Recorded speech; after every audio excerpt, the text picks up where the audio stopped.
Today I'm going to talk about the $1,000,000 question or the $10,000 question or the $1,000 question, depending on who you ask and what you're doing. How much should you ask people to invest? How do you set your prices for coaching? There's a couple of different things happening here. The first thing that's happening is, where are your money mindset shoes? If you feel ready to take $800 from somebody, great. You need to push it a little beyond that. If you feel ready to take $800,000 and have them invest that in themselves to work with you, that's great. You need to push that a little bit further. So I myself have worked anywhere from hundreds of dollars up to $100,000, and it completely depended on what the person or business needed and what was going to get them engaged in the process.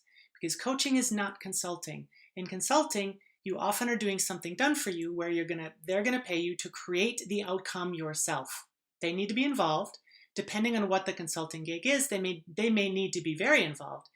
But oftentimes there's a done for you aspect to it. Coaching is rarely done for you. The amount that you're asking them to invest in themselves or their business is part of what you are creating.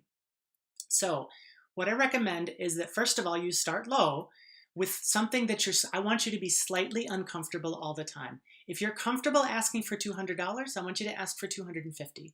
If you're comfortable asking for $2,000, I want you to ask for $2,500. You want to consistently be pushing just a little bit so that you're slightly uncomfortable. If you're ready, feel comfortable taking $2,000, but you're going to ask somebody to invest $10,000, that's probably going to come across that you're not actually comfortable with that. So start your prices low, but then increase them consistently with each client or with every couple of clients, so that you feel that you're consistently a little bit uncomfortable. So that's the first piece, is your own money mindset shoes. The second piece is what's going to help them actually be engaged. So you want them to have skin in the game. So if this is somebody who has a lot of money and you're asking them to invest $100 in something, they're not going to be invested, they're not going to be engaged, and they're not going to get the outcome. The purpose of coaching, to engaging with somebody in coaching, is to help them get an outcome, to help them get a result, to help them go through some kind of a process. You want to do something together. If they are not invested financially, they are not engaged in the process. If they're not engaged in the process, they're not going to reap the full benefit. So you want the price that you set for your coaching package, whether it's a day, 3 months, or a year, you want it to be something that is meaningful to them, but of course you don't want them to go hungry.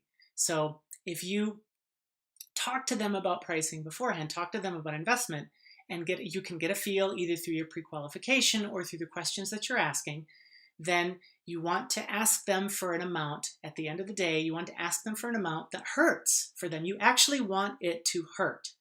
Maybe hurt is too strong of a word. You want it to be uncomfortable, but you don't want them to go hungry. You don't want them to go broke, because that's not going to serve them either. You want them to be truly engaged. So as you increase your money mindset shoes and you are talking to the people who have that number of amount of money to invest in themselves, that's how you set your prices.